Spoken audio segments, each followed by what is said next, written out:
Le secret pour passer une objection, une excuse, une remarque, ce n'est pas ce que tu dis, mais c'est ce que tu entends. Bonjour, c'est Béric, je suis content de te retrouver pour cette nouvelle émission, hein. C'est toujours agréable, tu vois. Alors, même si j'aurais pu faire autre chose, hein, je t'avoue. Maintenant que je dispose de mon temps, je n'ai pas de contraintes, fixes, je n'ai pas de patron, à part toi, si tu es client, mais en fait, tu ne peux pas disposer de mon emploi du temps, sauf si on a pris rendez-vous, donc je peux faire autre chose. Et j'ai décidé de choisir d'enregistrer cette émission. Donc du coup, si tu ne me connais pas encore, je t'invite à découvrir mon histoire, mon univers, en cliquant dans le lien de la description et puis t'inscrire dans le club IMO, le club business, mais le club IMO. Et puis, je te la fais courte. Avant, j'étais responsable informatique à Lyon.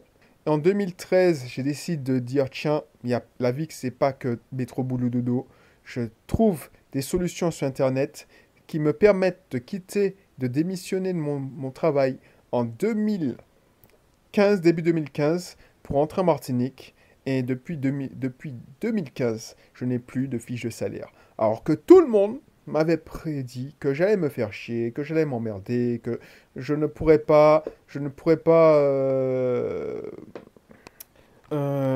revenir. Certains m'avaient dit, tu vas revenir en rampant, comme certains qui ont, par exemple, qui pris des années sabbatiques, et puis finalement, ils ont supplié l'entreprise de les reprendre parce que soit ça s'était mal passé, soit ils s'embêtaient. Voilà, voilà. Mais moi, je touche du bois, mais en même temps, maintenant, je peux plus revenir en arrière. Je dirige trois sociétés. J'ai des collaborateurs qui comptent sur moi. Donc, je suis cool. Enfin, moi, je kiffe. Et j'ai une activité de meublé non professionnel qui s'apparente plus à une activité d'entreprise individuelle. Donc, si tu veux en savoir plus, je t'invite à t'inscrire dans mon club et puis à t'abonner.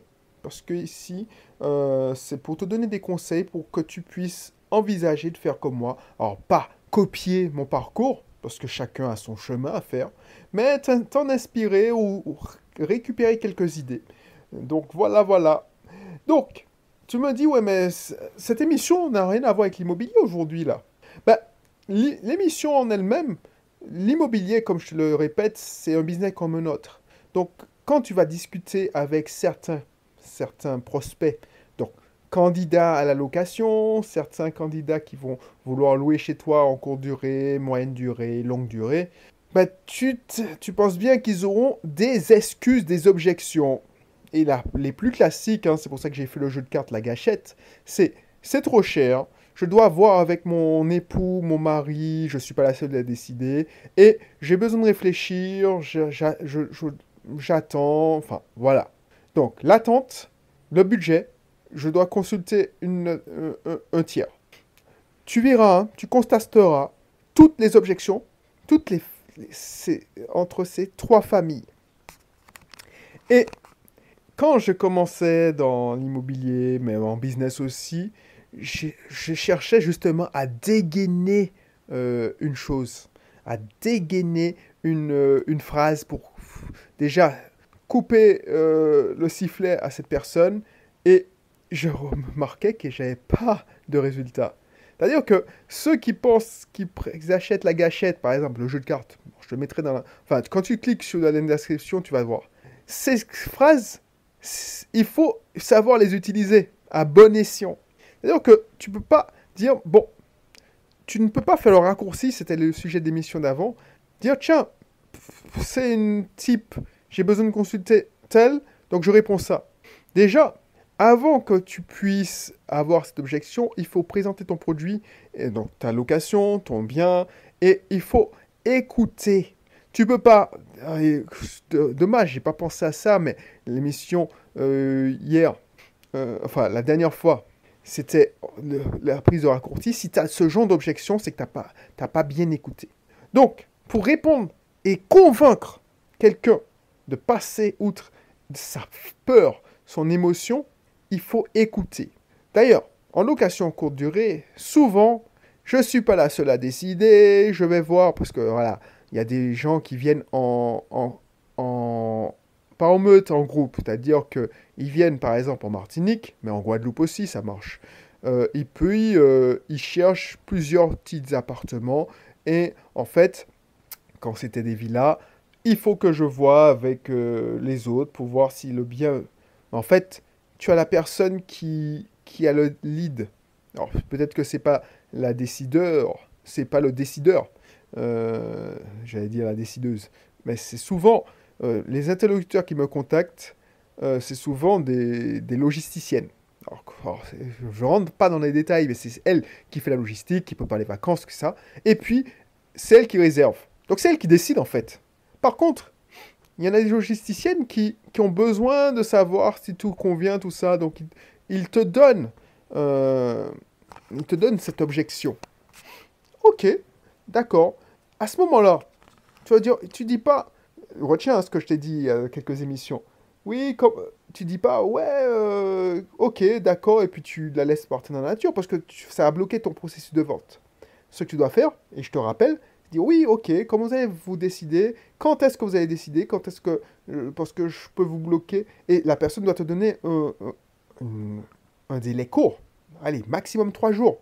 Parce que c'est pas, ça prend pas de temps de, allez, 2 jours. Ça prend pas de temps d'envoyer le lien aux personnes qui doivent participer au voyage pour qu'ils se décident.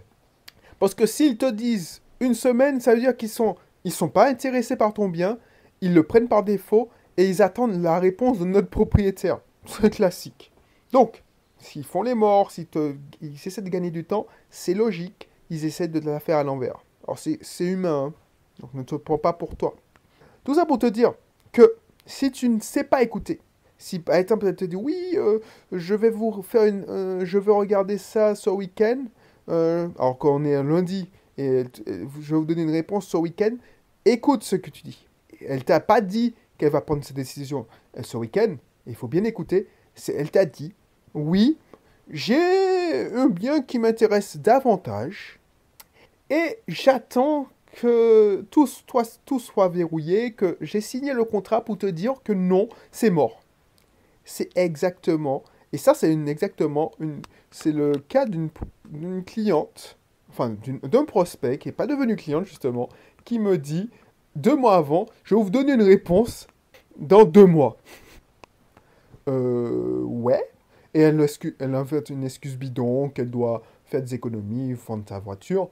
Mais elle savait très bien que elle allait dire non. Et c'est quelqu'un qui m'aurait fait perdre mon temps si j'avais pas écouté comment elle m'avait dit dans 2 mois, je vous donne une réponse. Et il y a des techniques que je peux t'apprendre pour savoir. Donc moi, je l'ai déjà mis je ne comptais plus sur cette cliente. Elle n'existait plus. Enfin, pour moi, ce ne serait pas une cliente, ce serait un prospect. J'allais prendre de ses nouvelles de temps en temps. Mais pour moi, voilà, elle n'était pas prête. Donc, moi, j'ai arrêté de gaspiller mes ressources, mon énergie, à relancer ce prospect. Quand 2 mois plus tard, elle est revenue pour me dire non, j'avais même oublié qui c'était. Du coup, je me suis félicité d'avoir mis en place ce process. Par contre, elle a perdu du temps. Elle a perdu 2 mois. Et quand j'essaie de comprendre qu'est-ce qu'elle a fait pendant ces 2 mois, elle n'a rien fait. Et surtout, son projet, elle me dit, et elle se ment elle-même, qu'elle va avancer à son rythme. Mais à son rythme, euh, peut-être qu'elle n'investira pas avant 1 ou 2 ans. Moi, j'ai juste euh, pas eu la chance d'aider cette personne. Elle est en train de perdre du temps dans sa vie. Mais c'est pas la chose. C'est que moi, il faut écouter. Peut-être que je me trompe, mais je préfère avoir ce genre d'agréable surprise, quelqu'un qui me revient vers moi en disant ouais, finalement c'est bon, que la personne qui dit non. Et c'est exactement la même chose que pour toi. Si quelqu'un te dit c'est trop cher, c'est-à-dire que cette personne-là, c'est pas la peine d'essayer de répondre oui, non, mon prix est au prix du marché. C'est ton prix, point. Donc effectivement, tu dis pourquoi c'est trop cher. Elle va te dire, ouais, pour que la moyenne, c'est ça, plutôt ça, ça, ça. D'accord. Et n'essaie pas d'argumenter. D'accord, ok. Bon, ben, si c'est trop cher, il n'y a pas de souci. Je vous souhaite bon courage. Et souvent, Le paradoxe, c'est que la personne ne s'attend pas à ça. Tu lâches l'affaire. Tu dis, bah, déjà, pourquoi tu es venu visiter si c'est trop cher? Alors, c'est souvent au téléphone. Ça veut dire que cette personne dévalorise ton bien. Il faut savoir écouter. C'est pour ça que c'est important. Il faut savoir écouter. La personne dévalorise ton bien. C'est quelqu'un qui a une idée en tête. C'est quelqu'un qui va essayer de négocier. Donc, il va t'embêter. Donc, elle n'est pas pour toi. C'est ça qu'il faut retenir. C'est pas que c'est trop cher. Parce que c'est ton prix. Tu l'as fixé. Et si tu l'as fixé, c'était Souvent, mes clients minorent leur prix. Donc, ça ne sert à rien de te dire, de te laisser déstabiliser par quelqu'un qui te dit que c'est trop cher. Parce que c'est pas vrai. Lui, il te dit que c'est trop cher et il y en a un qui accepterait de payer 100 € de plus. Voilà la vérité. Donc, avant de répondre à un argument, pourquoi il t'a dit que c'est trop cher? Parce qu'il a comparé et un truc qui n'est peut-être même pas comparable. Par rapport à quoi c'est trop cher? Et tu écoutes sa réponse. Ne va pas entrer dans la bataille du prix ou surtout pas négocier ton prix. Et c'est exactement la même chose. Quand on te dit oui, je préfère, je vais attendre. Alors je te l'ai traité ça, mais je vais consulter mon mari, la personne qui est en face de toi, qui discute avec toi, c'est celle qui va prendre la décision. Donc comment vous allez prendre, comment vous allez prendre votre décision? Quels sont les... Moi, je ne suis pas là pour vous vendre spécialement la location.